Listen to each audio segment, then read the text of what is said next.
Le agradezco mucho estos minutos con Mega Noticias a Ana Cárdenas, investigadora de World Justice Project en México, que nos acompaña para platicar acerca de la falta de Estado de Derecho, que de verdad los números son estremecedores. Ana, bienvenida, ¿cómo estás? Muy bien, muchísimas gracias por el espacio, la invitación y también por su interés por la métrica que hacemos de Estado de Derecho. Muchas gracias. Oye, platícanos un poquito, por favor, ¿cómo estamos viviendo este Estado de Derecho en nuestro país? En un momento que, bueno, sin duda sigue marcado por la crisis sanitaria, por una caída económica estrepitosa, por una problemática social que impera, que sobre todo estamos hablando de esta división, de esta polarización, y que al mismo tiempo también, pues, estamos inmersos en un momento político crucial para el país. ¿Cómo lo estamos viviendo hoy en México? Pues mil gracias por la pregunta. Lo que podemos decirte desde el índice es que pues en México vivimos un estancamiento de Estado de Derecho, ¿no? Estas son malas noticias para la ciudadanía, para todas las personas que vivimos en este país. Y quisiera decirte qué significa el que nosotros afirmemos esto. Primero que nada, es la cuarta edición de nuestro índice, por lo tanto, la fotografía que nos da el índice de Estado de Derecho, que es una métrica realmente completa, porque analiza 8 dimensiones del Estado de Derecho, ya es la cuarta edición, de forma tal que ya vemos tendencias. Y la primera tendencia que necesitamos mencionar es pues que está estancada la adhesión a Estado de Derecho por parte de los estados de nuestro país, ¿no? Incluso al punto de decir estamos en un tema de deterioro del Estado de Derecho. Ahora, ¿por qué decimos esto? En nuestra última edición lo que encontramos fue que ha bajado la adhesión al Estado de Derecho en 14 estados. En 12 estados no hubo ningún tipo de mejora y solo hubo 6 estados en donde hubo una ligera mejora. Entonces, el índice de Estado de Derecho mide, si quieres, el comportamiento de las autoridades estatales, y esta es la visión panorámica de los distintos estados de nuestro país. Entonces, por eso afirmamos que, pues sí, estamos estancados. Ahora, también me gusta mucho tu pregunta porque nuestro índice realmente no responde a coyunturas políticas, a pesar de todo el tiempo estar enfrentando momentos importantes, dado que lo que hace es recolectar la voz de miles de mexicanos, también recolecta la voz de expertos y también registros públicos de fuentes oficiales como el INEGI, como el INAI, como el Secretariado de Seguridad Pública. Entonces, digamos, si quieres, al combinar estas voces, esas coyunturas se desdibujan y lo que queda es más bien una evaluación de cómo estamos viviendo el Estado de Derecho al margen de esas coyunturas. Dime una cosa, Ana, porque parte de lo que muestran también estos datos que presenta World Justice Project es que los estados que tuvieron un mayor retroceso, y no sé si esto tenga que ver, pues en su mayoría son estados que tuvieron elecciones el año pasado, ¿no? Estamos hablando de estados que primordialmente son estados morenistas. ¿Tiene esto algo que ver el cambio de gobierno o existe alguna otra explicación para poder decir por qué tuvieron esta caída estrepitosa estas 14 entidades? No, es excelente pregunta. Déjame platicarte un poquito cómo es que no tiene tanto que ver con las elecciones. Primero que nada, los datos se recolectan en un momento en donde no es un proceso electoral. Se recolectan en el semestre de otoño, ¿no? De noviembre, diciembre, entonces en ese momento no hay proceso. Pero además, y es una pregunta recurrente, si uno ve los estados que están hasta abajo, los 5 estados que están hasta abajo, en realidad hay de todos los partidos. Igualmente los 5 estados que están hasta arriba. Entonces no podemos acuñarle o atribuirle algún tipo de éxito ni fracaso tampoco a una ideología, sino más bien yo te diría que es un tema sistémico y cada uno de los estados, esa es una de las bondades de nuestro índice, cada uno de los estados te permite hacer un pequeño close-up de dónde están las mayores ventanas de oportunidad o ventanas de mejora y en dónde lo están haciendo un poco mejor.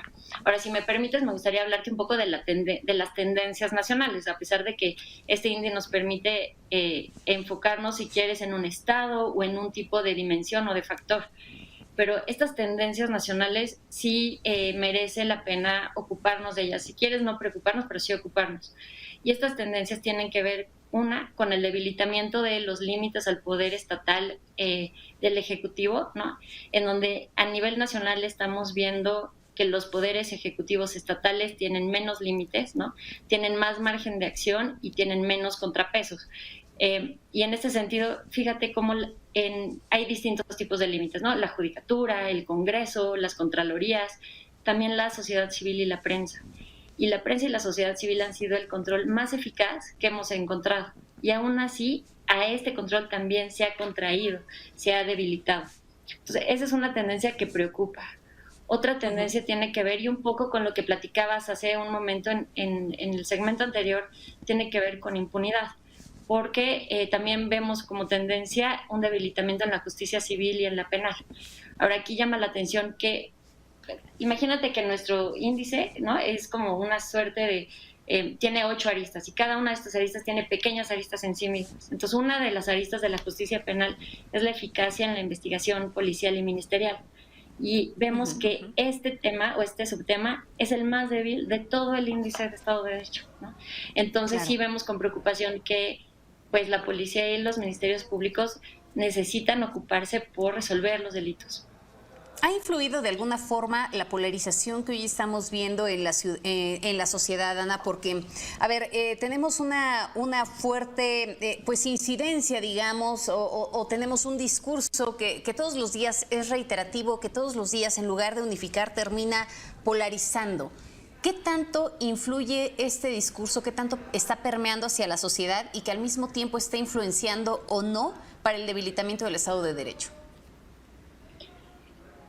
Mira, yo lo que te diría es que las narrativas en realidad no las logramos distinguir a la hora de medir, porque lo que los expertos y lo que la población contesta al momento de recolectar la información, no les preguntamos si es la narrativa lo que les convence en decir que consideran que hay corrupción o que no hay corrupción, o que hay un límite eficaz al poder estatal, o que sus derechos fundamentales como la discriminación o la libertad de expresión tienen que ver con esa narrativa.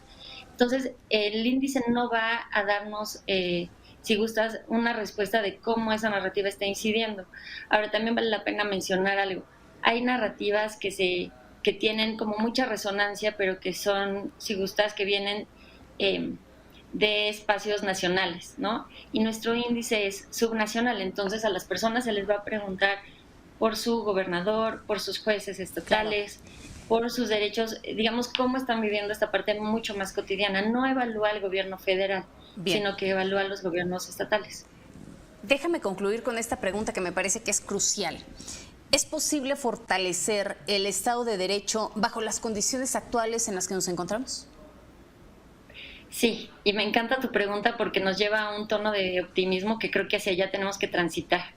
Lo primero que te diría es, en los estados en donde hay mayor coordinación interinstitucional es en donde mejor les va. Entonces es algo que vale la pena mencionar y que los datos nos lo muestran de alguna manera. En donde hay estados en donde se toman, si quieres, se asumen los problemas como sistémicos, y entonces las actividades que se asumen tienen que ver no con coyuntura, sino con un sistema, y responden a los problemas de esa forma, tienen mejoras. Y también el índice nos muestra luces en el camino, ¿no? Así como la justicia civil se debilitó en su conjunto, hay una parte de la justicia civil que recibió muy buena evaluación, o que es esta parte en donde podemos poner nuestra esperanza, y esa es la justicia alternativa. Es decir, cuando una persona se enfrenta a resolver una controversia, puede ir ante un juzgado o puede ir a un centro de justicia alternativa. Y los expertos han mencionado, y lo dicen con una forma como muy contundente, es ahí en donde sí se están resolviendo las controversias, en donde las personas están resolviendo sus problemas. Entonces, yo lo que te diría es, el índice lo que nos ayuda es para mostrarnos en dónde hay fortalezas, y también ayuda a generar entendimientos o diálogos entre estados, en donde algunos estados pueden aprender de otros para ir mejorando de forma sistémica. Entonces, sí hay esperanza. Magda. Me quedo con esta última parte. Sí se pueden corregir las cosas, y bueno, parte de todo esto tiene que ver directamente con la coordinación. Se requiere una mayor coordinación entre las distintas instancias, entre los distintos órdenes de gobierno. Ana, muchísimas gracias por estos minutos. No, a ti, encantada, y lo que necesiten en World Justice Project estamos encantados de proveer de información, de datos rigurosos para poder ayudar a la toma de decisiones. Muchas gracias.